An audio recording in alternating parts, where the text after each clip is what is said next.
Baik, bismillahirrahmanirrahim. Assalamualaikum warahmatullahi wabarakatuh. InsyaAllah hari ini saya akan menerangkan sedikit berkenaan dengan tugasan saya yang kedua dalam mata pelajaran hadis ini, yang mana saya ambil melalui kitab Al-Ilm, bab 42, nombor 119. Hadisnya berbunyi, haddatsana Ahmad bin Abi Bakrin Abu Mus'ab qala haddatsana Muhammad bin Ibrahim bin Dinar an ibn Abi Dhi'b an Abi Sa'id al-Maqburi an Abi Hurairah qala qultu ya Rasulullah inni asma'u minka hadithan kathiran ansahu qala ubsut rida'ak fabasattuhu qala fagharafa biyadayhi thumma qala dhammah fadhamamtuh fama nasitu syai'an ba'dahu. Haddathana Ibrahim ibn al-Munzir qala haddathana ibnu Abi Fudayk bihadha atau qala gharafa biyadihi fihi. Maksudnya telah menceritakan kepada kami, yaitu Ahmad ibnu Abi Bakr Abu Mus'ab, katanya telah menceritakan kepada kami juga Muhammad ibnu Ibrahim bin Dinar, daripada ibnu Abi Dhi'b, daripada Abi Sa'id al-Maqburi, daripada Abi Hurairah, katanya qultu, Abu Hurairah berkata, aku berkata kepada Nabi, ya Rasulullah, sesungguhnya aku telah mendengar banyak hadis daripadamu yang aku lupakan. Rasulullah SAW bersabda, hamparkan selendangmu. Maka aku, yakni Abu Hurairah, menghamparkan selendangku. Kemudian Nabi membuat isyarat seolah-olah sedang mencedok. Kemudian Nabi berkata, dhammah, genggamlah ia. Maka fadhamamtu, Abu Hurairah pun menggenggamnya. Fama nasitu syai'an ba'dah, kata Abu Hurairah, selepas itu aku tidak pernah lupa akan sesuatu pun yang disampaikan. Telah diceritakan kepada kami oleh Ibrahim bin Al-Munzir qala, Ibrahim bin Munzir juga telah menceritakan, katanya telah diceritakan kepadanya juga oleh Ibnu Abi Fudaykin seperti ini, sama dengan ini, atau katanya gharafa biyadihi fihi, Nabi membuat isyarat seolah-olah sedang mencedok. Baik. Hadis ini diriwayatkan oleh Abu Hurairah. Yang mana kita tahu Abu Hurairah ini adalah merupakan salah seorang perawi hadis yang terkemuka. Beliau dilahirkan 19 tahun sebelum hijrah. Nama sebenar beliau sebelum memeluk agama Islam tidaklah diketahui dengan jelas. Tetapi pendapat yang masyhur katanya namanya ini adalah Abdus Syams. Kemudian ditukar namanya kepada Islam, setelah memeluk Islam namanya adalah Abdur Rahman. Beliau ini berasal daripada kabilah Ad-Dusi di Yaman, Baik. Dia mendapat gelaran Abu Hurairah kerana gelaran Abu Hurairah radhiyallahu anhu adalah kerana kegemarannya bermain dengan anak kucing.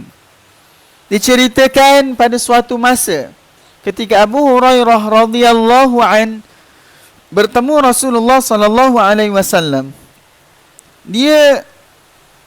Abu Hurairah ini ditanya oleh Nabi, apa yang ada dalam lengan baju kamu? Lalu Abu Hurairah pun menunjukkan anak kucing.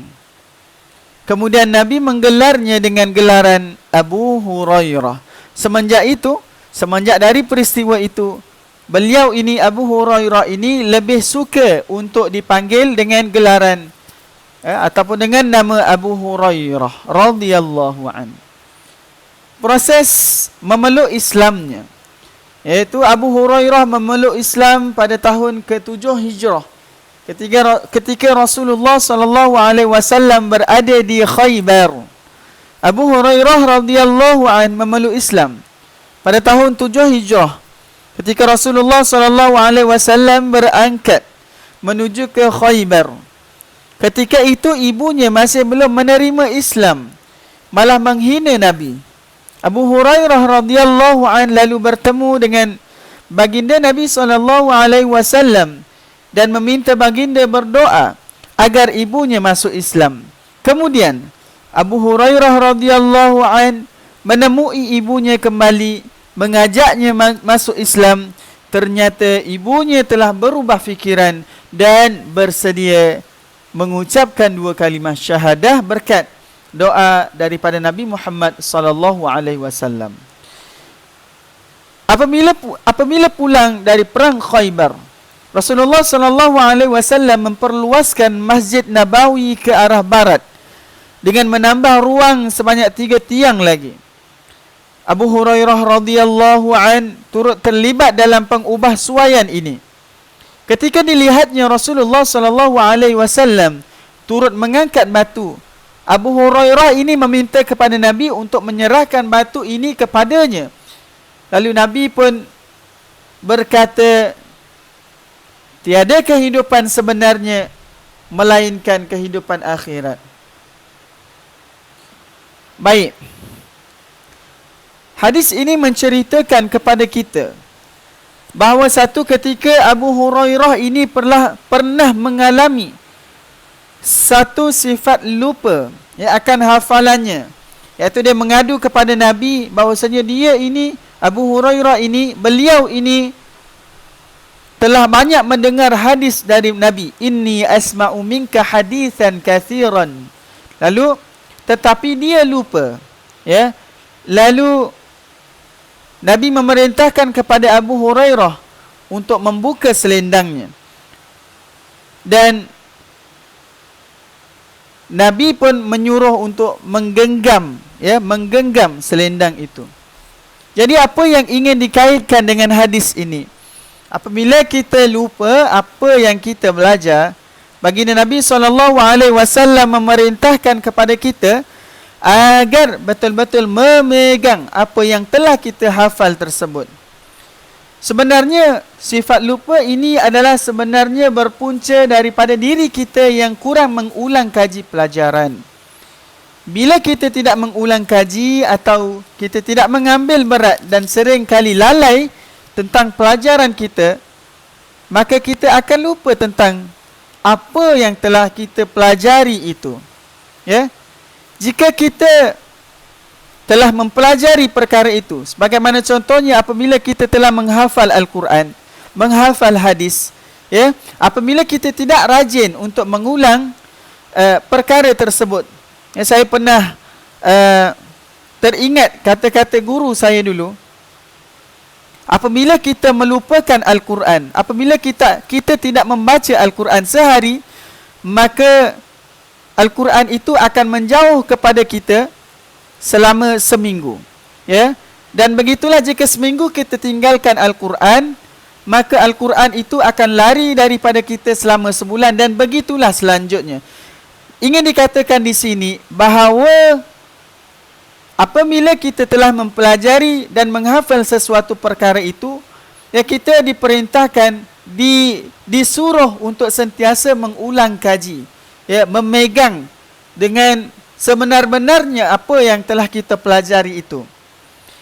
Kita ambil satu situasi, pembelajaran kita di UKM, jadi ketika mana pensyarah-pensyarah kita, guru-guru kita menerangkan apa yang telah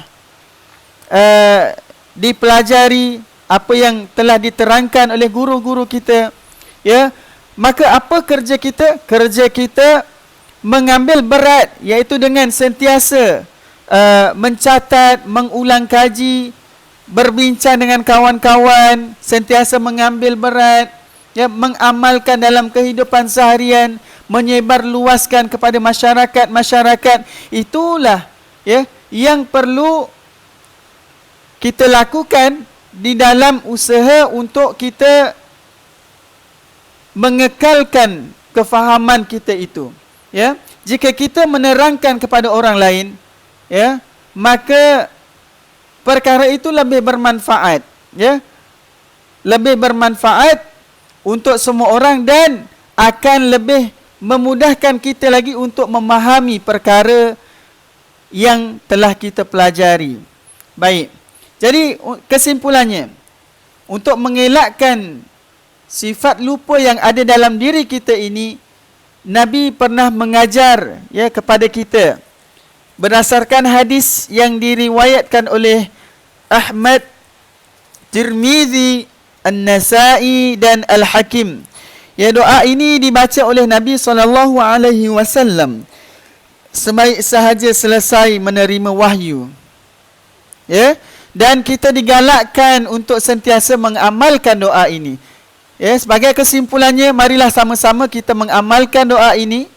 Doanya adalah Allahumma zidna wa la tanqusna wa akrimna wa la tuhinna wa a'tina wa la tahrimna wa asirna wa la tu'sir alaina wa ardina.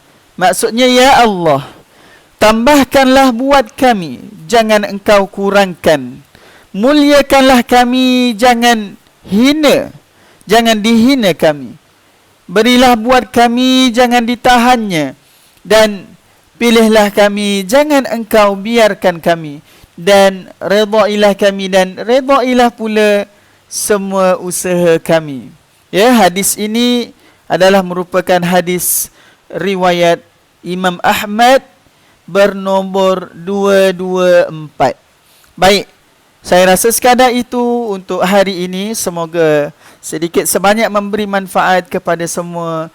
Segala kekurangan datang dari diri saya dan kelebihan semuanya daripada Allah Subhanahu wa taala. Sekian, wabillahi taufik wal hidayah. Wassalamualaikum warahmatullahi wabarakatuh.